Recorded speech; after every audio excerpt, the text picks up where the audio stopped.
ازيكم يا حبايب قلب، عاملين ايه؟ يا رب تكونوا بخير. كل سنة وانتم طيبين بمناسبة شهر رمضان، يا رب يجعله شهر الخير واليمن والبركات علينا جميعا. نبدأ بقى النهاردة مع بعض ده جولة كده في شقتي بعد فرش رمضان. بجد عايزة اقول لكم ان الشقة رمضان ده بجد عجباني جدا جدا، وعملت فيها حاجات كتير مختلفة. يعني انا عملتها معاكم قبل كده في رمضان، بس التورته بجد مختلفة وزينة رمضان مختلفة جدا. بدأت معاكم هنا كده بالشارع زي ما انتوا شايفين كده. عملنا الزينة دي كده، وعملت الفانوس ده اخويا ابو محمد ربنا يصلح حاله هو اللي عملهولي بجد، وكان ممتاز جدا ومخلي شكل الشارع جميل. وهنا بقى كده المدخل علقت الحاجات دي كده. كان نفسي اعلق فانوس في السقف بس ملقتش علقة اعلقها فيه، وعلقت بس الحبال كده بالشكل ده، ومرضتش اعمل حبال نور علشان خاطر هو النور في السلم فيه اسبوتات كده بتعمل لون ازرق. فقلت ده بقى خلاص هستغنى عن اي انوار في السلم. وكمان بجد يعني انا غيرت كل حتة في قلب الشقة.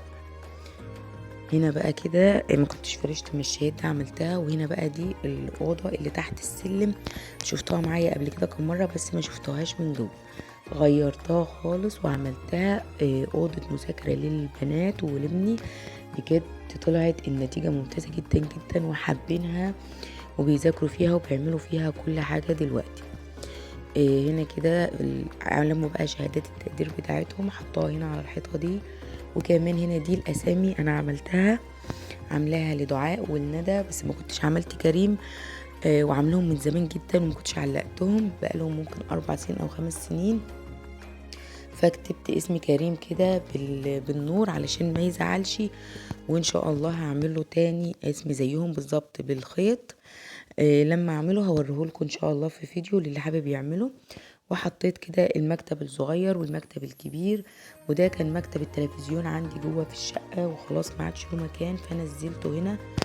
وده تربو كده انا عاملاه برضو بالكرتون بجد، ولميت كل حاجة انا مش محتاجاها في الجنب اللي هو الغويط تحت السلم ده. وحطت لهم بقى كده الحصان بتاع كريم بتاع اللعب والكراسي الصغيرة وخداديات. عايزة اقول لكم النور كمان اللي انا عاملاه ده حبل النور ده عاطي منظر جميل جدا. وفرشت لهم الموكيتا دي جايباها من عند مامتي ربنا يصلح حالها، وفرشتها كده بالشكل ده وخلت لهم الأوضة جميلة جدا للمذاكرة. هنا بقى كده ده شكل الصالة بتاعتي أول ما بندخل كده من الصالة. بجد يعني انا عملت دول بقى في حاجات كتير عملتها وطبعا ما صورتهاش معاكم. انا عامله برضو كنت الستاره دي من الفوم، كتبت عليها اول حروف في اسامينا كلنا، وكتبت في جهه رمضان وفي التانية يجمعنا بالشكل اللي انتوا شايفينه ده بجد. والنتيجه دي من رمضان اللي فات. بس ما نزلتهاش. يعني لما انا عملتها ما نزلتهاش فيديو بصراحه. في حاجات كتير بعملها والواحد بقى بكاسل يصور وكده. يعني اللي حابب حاجة من دي قولي وانا اعملها معاه تاني. هنا بقى كده خلاص ده فرش عاملاه على الركنة. اختي برضو اللي عاملهولي مفصلهولي الفرش ده. عاملة منه 2، واحد فرشته في رمضان يعني ده من زمان معمول، والتاني ان شاء الله افرشه معاكم في العيد وهتشوفوه. بجد الاجواء كانت اجواء رمضانية كده، خدتيات بقى رمضان ومفارش خيامية وحاجات كلها سهلة وبسيطة. وكمان عملت كده في الارضيه المفارش ديت، مفرشتش السجاده قلت اسيبها بقى للعيد.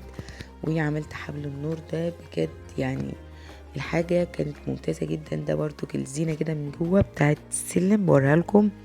وقططي طبعا بقى عدالي كده بره. هنا بقى دي غرفة النوم بتاعتي. برضو عملت فيها ركن جميل جدا جدا هتشوفوه دلوقتي. ده ركن للصلاة.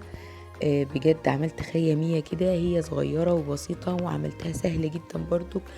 يعني فاتني برضو ان انا اصورها معاكم، بس بجد في حاجات كده بقى عايزة اخلصها بقى كده وانجز. وهنا ده دولابي ودولاب اوضة الاطفال. هقول لكم برضو انا اخدت الدولاب ليه وعملت لهم ايه في اوضتهم. عملت كده بقى السجادتين دولت والخيامية بجد شكلها جميل جدا، بالذات والنور مطفي كده تحبب الاولاد في الصلاة. وبجد انا ذات نفسي حابة ان انا اصلي كده قدامها، وجميلة جدا بالشكل ده. الحاجة البسيطة كده بتخلي منظر في الشقة سهل وبسيط، وبتعمل أجواء رمضانية جميلة جدا. طبعا اللي ساعدني في الشقة وفي العمل دي كلها بنتي الكبيرة ندى. ربنا يصلح حالها يا رب ويخليها ليا وما يحرمني منها ابدا ويحميها من اي شر.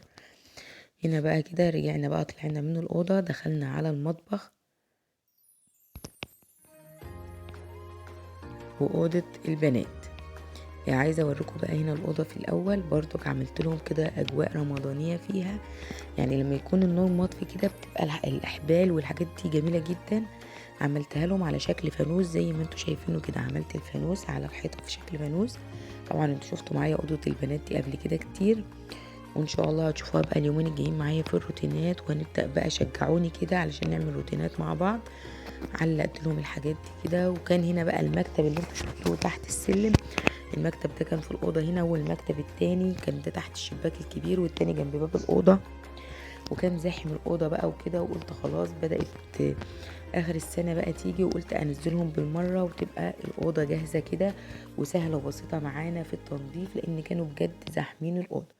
زي ما انتوا عارفين الأوضة مش واسعة قوي.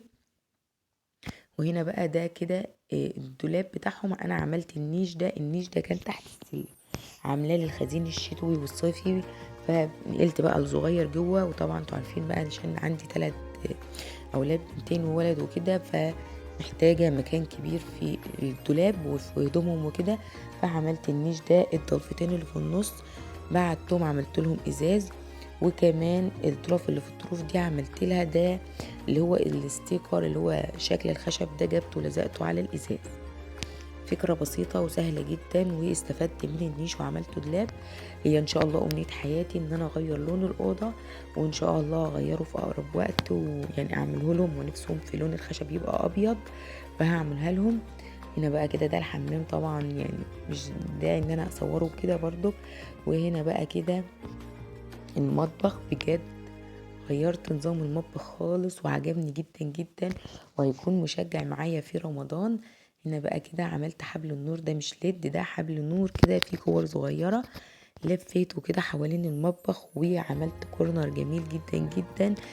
وعملت الرخامة دي كان لونها اللي هو لون الجلالة، جرانيت اللي هو الجلالة ده الفاتح.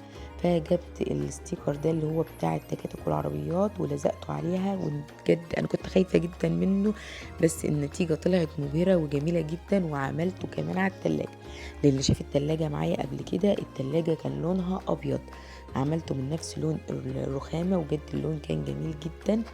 وطلعت طقم التوزيع ده شارياه برضو من زمان، يعتبر بقاله 5 سنين، هو وطقم الحلال اللي هوريهولكوا دلوقتي.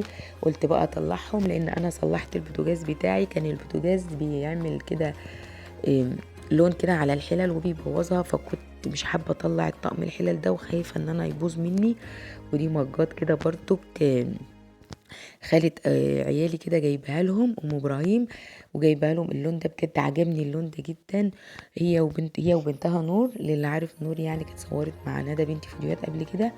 وده طقم الحلل بقى كده اللي انا طلعته. الطقم ده عايزه اقول لكم من قبل ما اجي الشقه دي، من الشقه القديمه، وما طلعتوش بصراحه، كنت عيناه. الطقم ده كنت جايباه من 5 سنين ب1300 جنيه، الاسعار دلوقتي بقت نار.